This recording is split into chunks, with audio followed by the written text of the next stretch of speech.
وعملا صالحا إنك على كل شيء قدير. وبعد السلام عليكم ورحمة الله وبركاته. وعليكم السلام ورحمة الله وبركاته.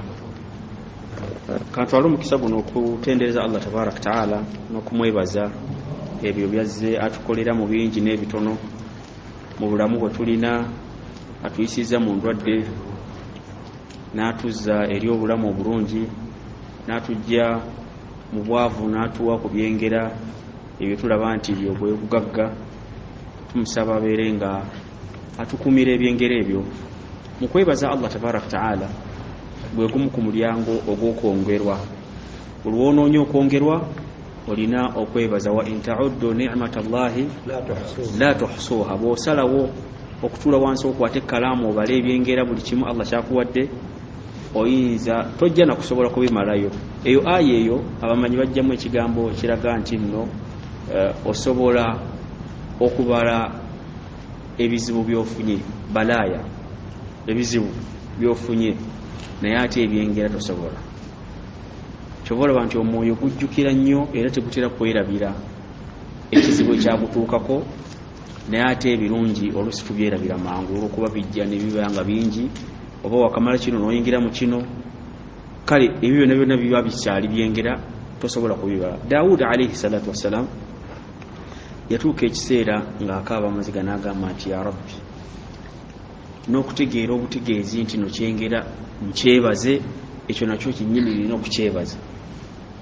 Okwebaza Allah nakyo kyengera nga nakyo olina okukyebaza, kubanga wa qalilun min ibadiya shakur, batono nnyo abeebaza Allah tabaraka taala. Ate omulimu gw'okwebaza gwe gumu ku mulimu ne Allah gwe yeegattiramu, kubanga ne mu mannya ge ayitibwani ashakur, eyeebaza. Bwaba Allah yeebaza, gwe ne Allah ni asinga ziwa, gwe ne Allah ni asinga. Bwaba yeebaza ye ate gwe omuntu, kiba kitegeeza nti olina okwebaza Allah tabaraka taala. Mu hadithi emu, hadithi al-Quds, omubaka sallallahu alayhi wa sallam atunyumiza, Allah atunyumiza ku lulimi lw'omubaka sallallahu alayhi wa sallam ng'atugamba nti nno al-insu wal-jinnu fi naba'in azim, abantu n'amajinni ne bamalayika bali fi naba'in azim, amawulire ageewuunyisa amanene ennyo. N'atandika okutottola mu hadithi eyo ebigambo ebinene ennyo, naye kyebigambo yagamba nti akhluq wa yu'badu siwaayi, ntonda nze Allah tabaraka taala ntonda, wa yu'badu siwaayi. Naye omuntu n'asalawo n'asinza ki? N'asinza ekirala. Allah atonda, naye osanga omuntu nga bw'otambula, oyinza okutambula edduniya eyo n'osanga abantu abasinza ebintu, oli nga yasalawo okusinza muti nti gwakula ne gugejja n'agufuula katonda we. Waliwo yasalawo okusinza ente. Mujjukire nga Pakistan yagala okweyawula ku India, abayindi Pakistan mu nsonga ze baaleeta ze baagala lwaki balina okwawukana ku India, bagamba nti ffe twagala kweriira ku nte, ate bano bagitwala nga katonda. Tusalawo tukoleki, tubeeyawule tweriire ennyama yaffe. Akhluqu wa yu'badu siwaayi, Allah atonda naye batusinza ki? Ataliyo. Waliwo abalala nga asinza obwerere bw'omukyala, yalabya dda we yava wuno bwosaana okusinzibwa we nava, era nafuulawo nti awo ye katonda we. Akhluqu wa yu'badu siwaayi, Allah atonda naye ate ne tusinza birala. Wa arzuq wa yushkaru siwaayi, Allah agabirira naye ate otuka okwebaza twebazani Allah. Nalaba omusajja, omuntu omu mukulu mu ggwanga erimu, yafuna ekifo eky'amaanyi ennyo mu nsi eyo gy'alimu, n'asalawo n'agenda eyo mu miti, ne bamutwala mu nsozi, agenze okwebaza. Engamba abantu nga yagenda eyo mu miti, agenze kwebaza empewo zaabwe, simanyi ne katonda we eyamuwadde ekifo ekyo ekinene, aleka yali akimuddiza buddiza, nagala kati ngenze kumwebaza. Allahu akbar. Naye Allah yagaba, naye wetuuka okwebaza twebazaani, twebaza ekitali Allah tabaraka taala. N'olwekyo mu mulyango ogumu ogw'okwongera, oba oyagala kwongezebwa, olina kukola ki kwebaza Allah tabaraka taala nolwekyo twebazenga nnyo Allah tabaraka taala n'okwebaza abantu nakyo kya bbeeyi kubanga omubaka sallallahu alaihi wasallam akyogerako mu hadithi ez'enjawulo ng'atulaga nti omuntu bwe yeebaza abantu aba asobola okwebaza Allah tabaraka taala bw'onooba teweebazizza Allah bw'onooba teweebazizza bantu oyinza obutasobola kwebaza ki Allah tabaraka taala ate bw'otasobola kwebaza kitono ky'olina nkyolinda kingi tojja kusobola kukyebaza tandika n'ekitono ky'olina olyoka otuuke ku kinene ky'oluubirira mu kwebaza nolwekyo okwebaza mulyango munene nnyo mutusaba Allah tabaraka taala abeere nga amutugulirawo atufuule abantu ab'emirembe buli wewebaza n'okuwebaza afuna emirembe ebizibu byaffe ebisinga obungi tulina dhiq oba tulina okufunda kw'omutima n'omwoyo olw'ensonga nti omuntu agenda n'atunulira nga abantu oluusi bakolera ebirungi tebamwebaza naye ate omuntu bwakwebaza ofuna n'akabugumu n'otuyana amakulu n'ofuna emirembe lwaki bakwebazizza mukyala n'akufumbira emmere n'omwebaza aga nti alhamdulillah baraka omwezi guno ogwa Ramadhani tutunuulidde ekigambo kya biki bye tulina okusembera nabyo mu maaso ga Allah tabaraka taala ennyo ne tulaba mulimu Qur'an tugisome itiqanu bitilawa wa itiqanu tadabbur wa itiqan bil amal bih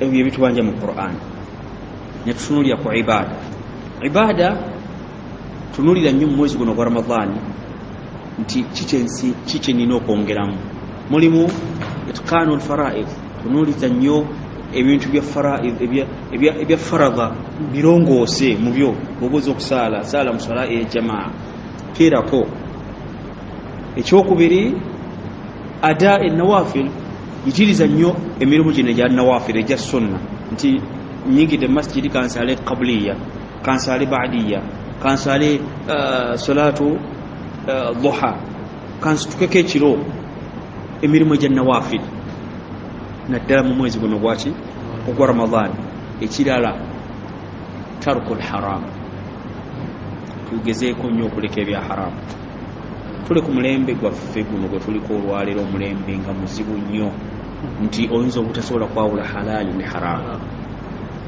omulembe gwaffe emirembe gyayita baali basobola okwawula ekiri haramu n'ekiri halali nga byangu nnyo olw'ensonga nti abantu abaali bakola ebya halali baali bangi okusinga kuki kubakola ebya haramu tuzze ku mulembe ng'abakola ebya haramu bangi okusinga abakola ebyaki kati bitutabula kubanga osobola okutuula n'osomesa omuntu okuba nga ava mu sente eza riba okugenda nga takitegeera kana naye kibya kitya kati yo banka eneekola etya kiba kitya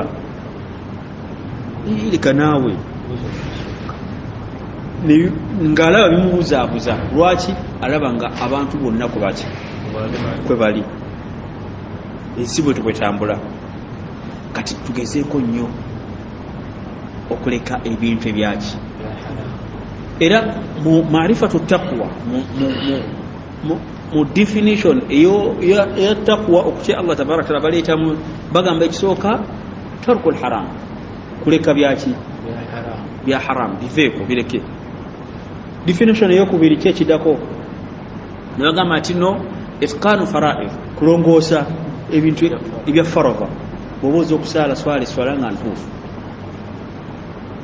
saali swalayo nga ntuufu ntebenkevu ekirala ekyokusatu addai annawafil yitiriza okukola emirimu egya sunna leka kunafonoga nti guno gwa sunna ku mulembe gw'abasahaba kyabeeranga ensonga ennene nnyo nti kyabeeranga kizibu nnyo okwawula wakati waabwe okwawula ekintu kya faradha n'ekya sunna baali wakimanyi naye olw'okuba nti nno bo ku mulembe gwabwe sunna yalabeeranga faradha ate kuffe ku mulembe gwaffe sunna tuli banafu kuyo si bwe kiri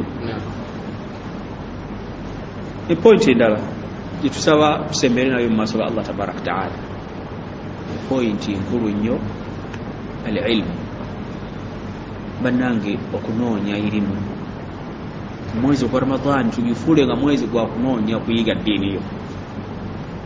Waliwo durusu ezibeerawo ati waliwo gye tubeera nayo mu lujja wali wa sheekhe serikali buli saaze nga zina zireza okusoboka ndoza tubeerawo wakati w'essaawa emu ndoza essaawa ebeeremu okuva ku 11 mpaka saa z'okusoboka.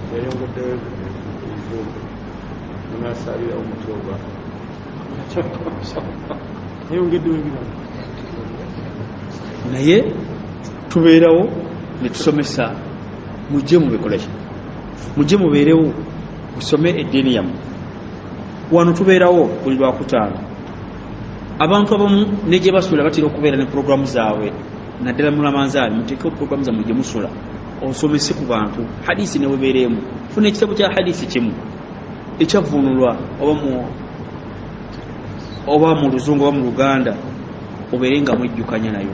Hadisi emu 40 Nabawi webeera nga eri mu nju yo muwangalira n'abantu bo ne mutuula abantu 4-5 nga mwejjukanya ku hadisi emu, muba mukoze ekintu ekyamaanyi. Buli lunaku muvudde mu tarawih mutuuleeko awo mwejjukanyeyo hadisi emu mugijjemu ebyokuyiga, mugenda kuvaawo nga muli banjawulo. Temuyinza kuba nga kyekimu nga bwe mwatuddewo. Nolwekyo ogwo mukisa tugukozesa ataano bannange okunoonya okumanya kinene nnyo. Sheekhe juzi yabasomesa ku nsonga z'okunoonya oba al-ilmu. Ebigambo bingi byeyogera ebyebbeeyi muyinza obutaddamu kubifuna. Allah okujjaho bw'anaaba asaasire n'afuna ebigambo ebyo ate awalala. Naye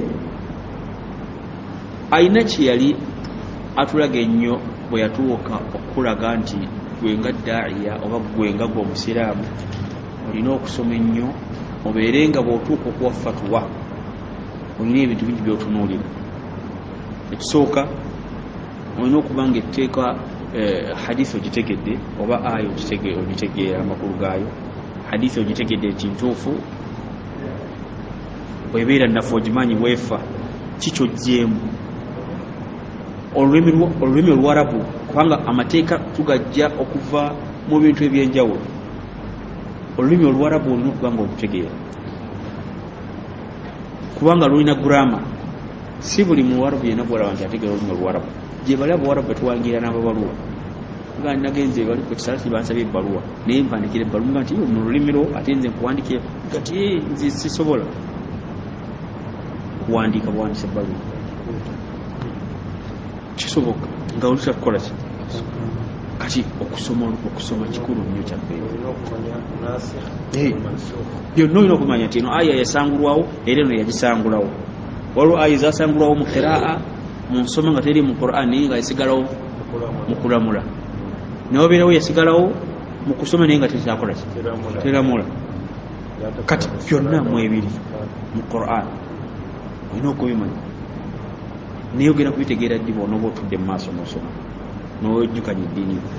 Kakati ebyo byonna bibeerawo. Kati ne tujja mu ilmu eno gye tugamba nti ne balagha enjogera siyaq otya Allah bw'ayogera mu Qur'an ayinza okwogera ekigambo nga kyakugereesa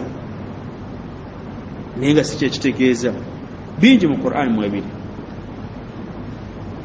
Kakati byonna olina okubimanya nti wano kyali kino.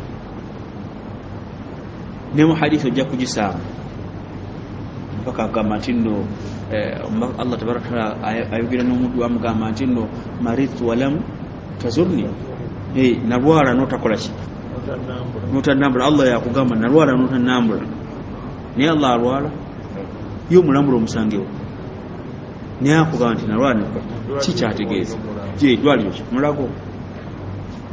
Kati byebyo kati olina okubitegeera byonna ebyo naye bw'oba tobitegeera kati waliwo ilmu gye tuyita ilmu da'wa erimu ey'okukowoola obukowoozi ne tuleka ilmu lfatawa erimu eya fatwa.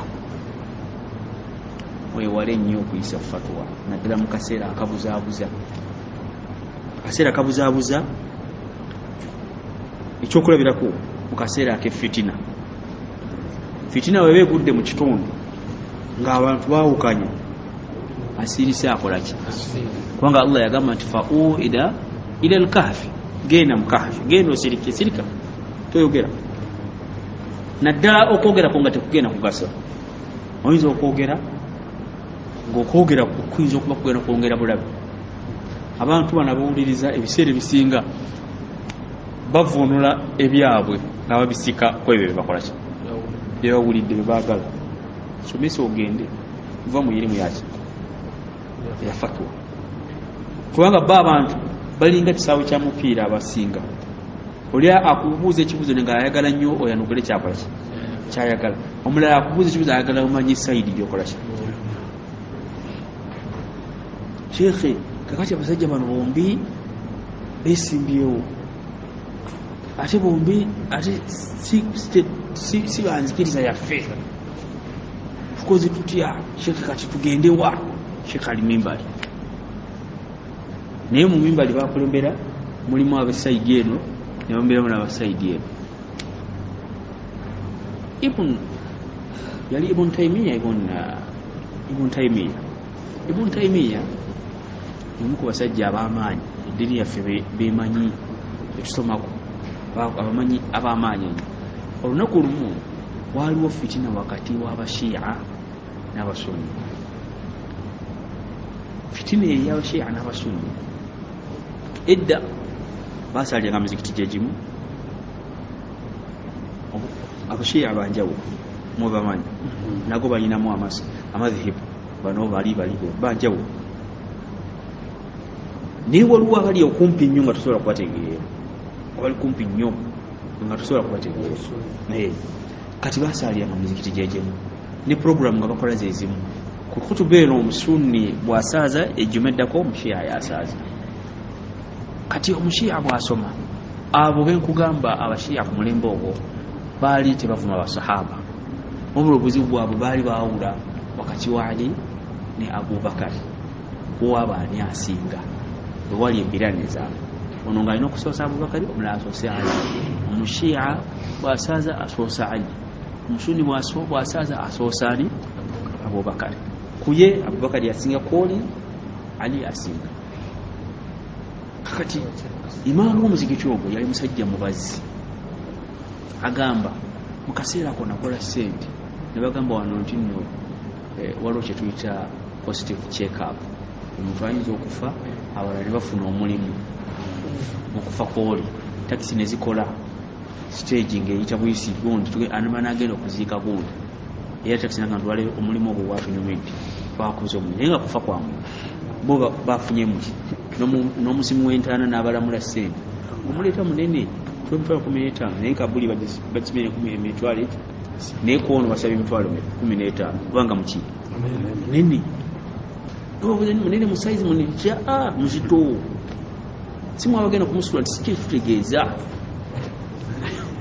abadde munene mu nsi kabuli yeyina okuba nga nsime bulungi tugiraba ogisimira essaawa tugirongose wansi awo nebakolamula essente ze lwaki kubanga afudde munene balina okumufunamu omuntu omugagga bw'afa n'okufa kwera kuba kwaki kwa kigagga kubanga abafuna mu bugagga bwe babufuna ne waba afudde beera mugagga kola ssente obeera omugagga kubanga kyabbeeyi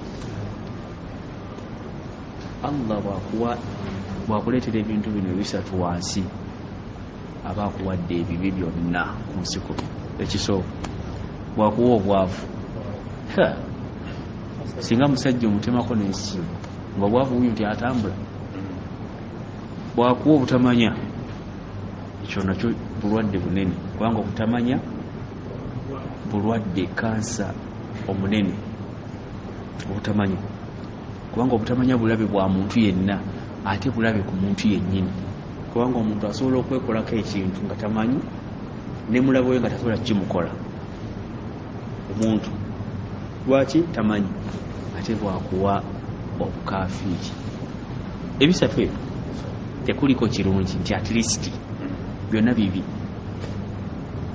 tusabira Allah bitukiyirize byonna ne mu bantu baffe ne mikwano gyaffe ne baganda baffe atugulirewo enzigi z'okumanya kumutegeera eddiriye n'okumugabirira n'okutugabirira n'okutuwa riziki engazi kakati omusajja yenna omugagga abeera mugagga mu bulamu ate aba mugagga ne muki era abantu bangi bafuna abantu bonna bakola kyebafunamu era bagaggawaliramu